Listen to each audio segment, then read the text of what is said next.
Okay, hi guys, this is the first unboxing that I've done in a long time. The last iPhone that I unboxed was 3 years ago I think now. But yeah, some hassle getting this today and going to the wrong places and blah blah blah. But we'll go ahead and open it. It's like Apple's quite boring now because they give you a wee pull tab, which is good and bad because you can't really use the knife, which a lot of people kind of liked, but I suppose this is just as good. So I went for the green, obviously, because it's the new colour. So, but yeah, so there she's there. We'll leave that to the side now, and we'll see. So that's the usual crap that nobody reads.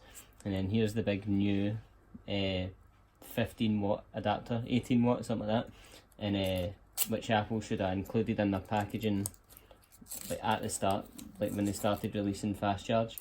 But yeah, that they finally released it because it's like what, 45 quid just to get this, like from Apple separately.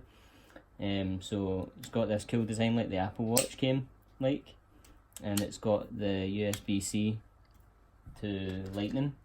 So basically you can get half charge in 30 minutes, which is really good. And obviously the earphones that I don't use. So anyway, here's the phone. So it's really nice actually, it's matte, so it should be a lot easier to grip and it actually feels quite good. And then obviously there's the 3 cameras and the screen. So anyway guys, thanks for watching.